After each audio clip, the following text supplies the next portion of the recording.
আপনাকে কট্টর হতে হবে নিজের দ্বীনের উপর। নিজের দ্বীনের উপর কট্টর হতে কেন বললাম? সারা পৃথিবী তার দ্বীনের উপর কট্টর হচ্ছে, সারা পৃথিবী।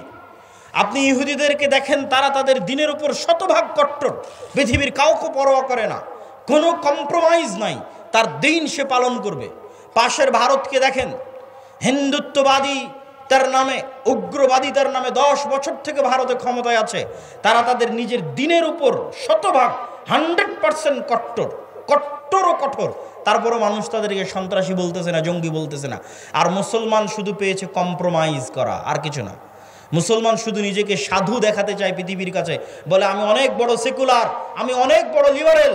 পৃথিবী বলছে আমি অনেক বড় হিন্দু, পৃথিবী বলছে আমি সবচেয়ে শক্তিশালী ইহুদি।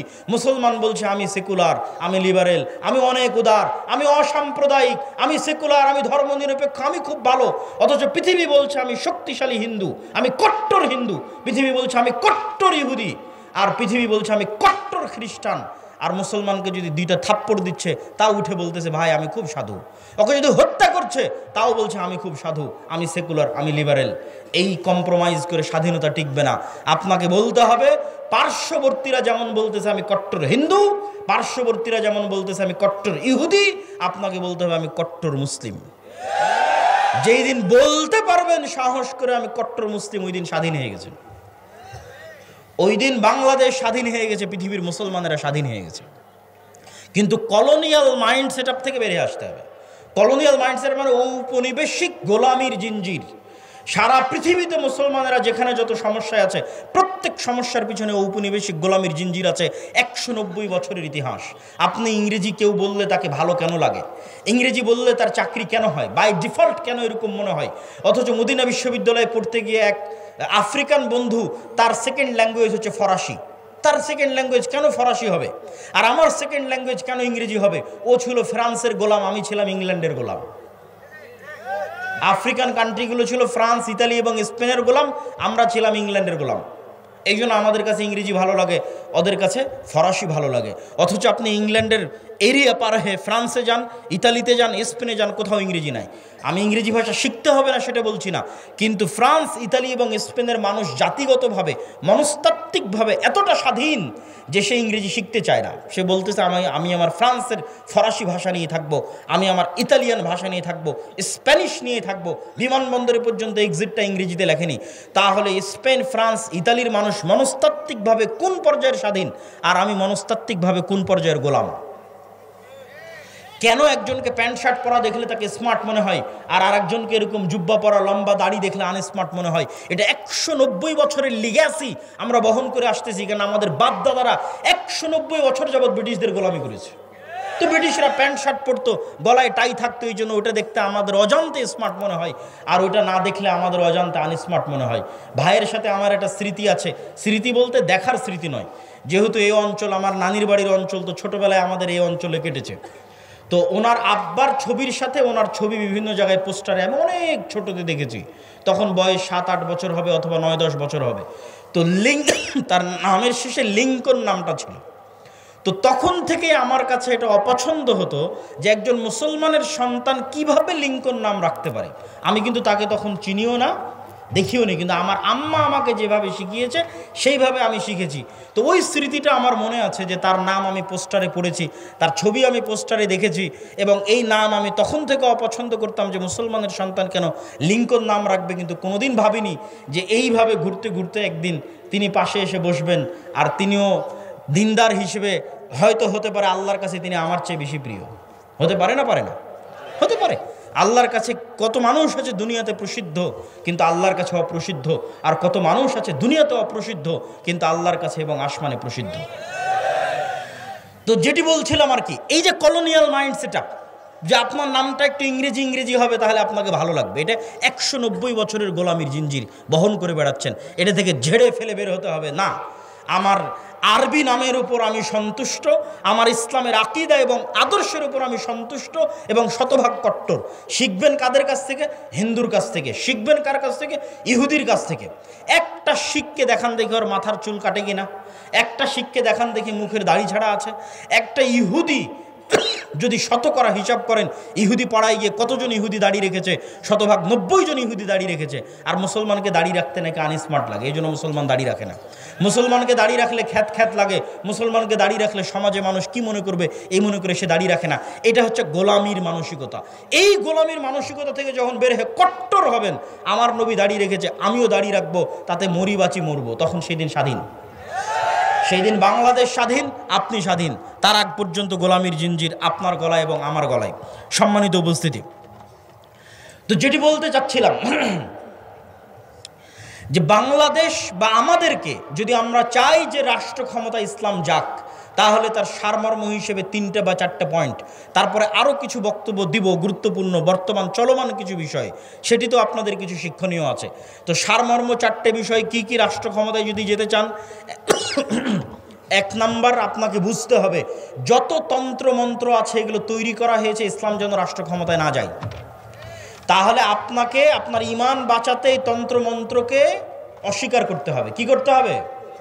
অস্বীকার করতে হবে। আমাই ইয়াকফুর বিত্তাগুত, যেমন ইব্রাহিম আলাইহিস সালাতু ওয়াস সালাম বলেছিল কাফারনা বিকুম, শোনো তোমরা যার ইবাদত করো, তোমরা যেই সমস্ত মূর্তি পূজার ইবাদত করো তোমাদেরকে, আর তোমাদের এই মূর্তি পূজাকে আমি কুফরি করলাম, কাফের হয়ে গেলাম, তোমাদের এই মূর্তি পূজার অস্বীকার করলাম। আপনাকে এইভাবে অস্বীকার করতে হবে যে আমি গণতন্ত্রের কাফের, আমি সেকুলারিজমের কাফের। তাহলে আপনার ঈমান বাঁচবে, ঈমান ঠিক থাকবে, আকীদা ঠিক থাকবে। তো আমি ঈমান এনেছি কিসের উপর? ইসলামিক খেলাফত ব্যবস্থার উপর। আর বাকি যত তন্ত্রমন্ত্র আছে এগুলোর আমি কাফের, এগুলো অস্বীকার করি ওপেন প্রকাশ্যে। কেননা এগুলোর অস্বীকারের মধ্যে ইসলামের ক্ষমতার উত্থান আছে, আর এগুলোর অস্বীকারের মধ্যে ইসলামের ক্ষমতার, এগুলো অস্বীকার না করলে ইসলামের ক্ষমতার উত্থান নাই। 2, আপনাদেরকে ব্যক্তিগত জীবনে সত্যবাদী এবং ন্যায়পরায়ণ হতে হবে, না হলে আল্লাহর দয়ায় আল্লাহ আপনাকে ক্ষমতা দিবে না। আল্লাহ জালেমকে, মিথ্যুককে ক্ষমতা দেয় না, আল্লাহ ন্যায়পরায়ণ সত্যবাদীকে তার দয়ায় ক্ষমতা দেয়। আপনার সালাত সিয়াম তখনই কাজে লাগবে যখন আপনার সালাত সিয়াম মুহাম্মদ সাল্লাল্লাহু আলাইহি ওয়াসাল্লামের মতো হবে। আপনি তো মুনাফেক অবস্থায় সালাতে দাঁড়িয়েছেন, বোনকে সম্পত্তিতে ভাগ দেননি মানে মুনাফেক অবস্থায় সালাতে দাঁড়িয়েছেন। আর আল্লাহর নবী শতভাগ সত্যবাদী ন্যায়পরায়ণ অবস্থায় সালাতে দাঁড়িয়েছে, অন্তর পরিষ্কার অবস্থায় সালাতে দাঁড়িয়েছে। আপনি যেদিন ওইভাবে অন্তর পরিষ্কার অবস্থায় সালাতে দাঁড়াতে পারবেন, সত্যবাদী ন্যায়পরায়ণ হয়ে সালাতে দাঁড়াতে পারবেন, সেই দিন আপনার এই সালাতের পাওয়ার থাকবে, আপনার এই হজের পাওয়ার থাকবে, আপনার এই দ্বীনের দাওয়াতের পাওয়ার থাকবে। 3, কলোনিয়াল মাইন্ড সেটআপ থেকে বের হয়ে আসতে হবে। আর বক্তব্যের শেষাংশে এসে যেটি বলবো যে বর্তমানে বাংলাদেশে যে সমস্যা চলতেছে, ইসকন চলছে না এখান থেকে আমার এবং আপনার শিক্ষা আছে, এই সমস্যা থেকে আমার এবং আপনার শিক্ষা আছে। এই সমস্যা থেকে আমার এবং আপনার শিক্ষা কি?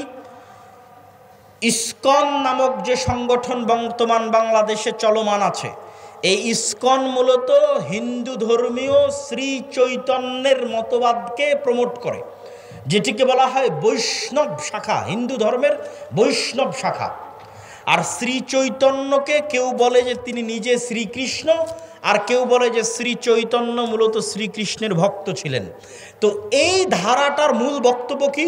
এই ধারাটার শ্রী চৈতন্যের মূল বক্তব্য হচ্ছে হিন্দুদের মধ্যে যে জাতপাতের ভেদাভেদ আছে, হিন্দুদের মধ্যে জাতপাতের ভেদাভেদ আছে, ব্রাহ্মণ, ক্ষত্রিয়, শূদ্র, এরকম 4টে ভাগে তারা বিভক্ত। তার মধ্যে সবচেয়ে সম্মানিত অংশটা হচ্ছে ব্রাহ্মণ, যারা তাদের দাবি অনুযায়ী তাদের ভগবানের মাথা থেকে সৃষ্টি হয়েছে, নাউজুবিল্লাহ। তো এই নিম্নবর্ণের হিন্দুদের কোনো অধিকার হিন্দু সমাজে ছিল না, ফলত নিম্নবর্ণের হিন্দুরা দলে দলে ইসলাম গ্রহণ করেছে। কেননা ইসলামের সবাই সমান, ইসলামে কোনো জাত নাই, পাত নাই, কালার নাই, রং নাই, বর্ণ নাই, ভাষা নাই, কিছু নাই। ইন্না আবাকুম ওয়াহিদ ওয়া ইন্না রাব্বাকুম ওয়াহিদ ইয়া আইয়ুহান নাসু উবুদু রাব্বাকুমুল্লাযী খালাকাকুম মিন নাফসিন ওয়াহিদা। তোমাদের পিতা এক, তোমাদের রব এক। জো বাইডেনের পিতা, নরেন্দ্র মোদীর পিতা, ডক্টর ইউনূসের পিতা একজনই। আদম আলাইহিস সালাতু ওয়াস সালাম। তো ইসলামের সবাই সমান, এখানে কোনো জাতপাত নাই, রং বর্ণ কিছু নাই। তো এই জন্য নিম্ন বর্ণের হিন্দুরা দলে দলে ইসলাম গ্রহণ করেছে। নিম্ন বর্ণের হিন্দুদেরকে ইসলাম থেকে ঠেকাতে, নিম্ন বর্ণের হিন্দুদেরকে পাওয়ারফুল করার জন্য, হিন্দু সমাজে তাদের একটা জায়গা তৈরি করার জন্য শ্রী চৈতন্যের মতবাদের আবির্ভাব হয়, যেটিকে হিন্দু ধর্মের বৈষ্ণব শাখা বলে। এটিকে নিয়ে কাজ করে ইসকন। এই জন্য ইসকনের বড় বড় মন্দিরগুলো নিম্ন বর্ণের হিন্দুরা যেখানে বেশি থাকে ওখানে আছে। ঢাকার স্বামীবাগ পুরোটা মেথরপট্টি, ওই মেথরপট্টির মধ্যে স্বামীবাগের সবচেয়ে বড় ইসকন মন্দির সেখানে নির্মিত। সিলেটের চা বাগানের শ্রমিকরা নিম্নবর্ণের হিন্দু, ওই সিলেটের চা বাগানের শ্রমিকদের মধ্যে ইসকন খুবই শক্তিশালী। বাংলাদেশের রাষ্ট্রপক্ষের আইনজীবী সাইফুল ইসলাম আলিফ ভাইকে মেথরপট্টিতে হত্যা করা হয়েছে, কেননা মেথরপট্টিতে ইসকন সবচেয়ে শক্তিশালী। নিম্নবর্ণের হিন্দুদের নিয়ে ইসকন কাজ করে। আর ইসকনের কাজ কি? ইসকনের মূল টার্গেট কি? ইহুদিরা ইসরায়েল কিভাবে প্রতিষ্ঠা করেছে? ইহুদিরা ইসরায়েল প্রতিষ্ঠা করেছে কাঁদতে কাঁদতে, মায়া কান্না দিয়ে। আপনার মনে হয় যে আমেরিকা মুসলমানের শত্রু, তাই ইসরায়েলকে টাকা পয়সা, ধন সম্পদ, অর্থ, অস্ত্র দেয় না। মুসলমানের শত্রুতার কারণে যতটা না দেয় তার চেয়ে বেশি দেয় এই মনে করে যে এরা হচ্ছে অসহায়, এদের থাকার জায়গা নাই, এদের দেখার কেউ নাই। আর এই অসহায়ত্বটা তৈরি করেছে ইহুদিরা। হলোকাস্ট, হিটলার হলোকাস্টে ইহুদিদেরকে হত্যা করেছিল। ওই এক ঘটনা পর্যন্ত ইহুদিরা চলতেছে যে আমাদের পৃথিবীতে থাকার জায়গা নাই, আমরা কই যাব, আমাদের একটা দেশ দরকার, আমাদের মেরে ফেলে দিল, হিটলার আমাদের ধ্বংস করে দিল, dot dot dot dot dot, অসংখ্য কিছু। ঠিক ওই থিওরিটা ইসকন কপি করেছে, যে বাংলাদেশে দেখাতে হবে যেন হিন্দুরা ধ্বংস হয়ে গেল।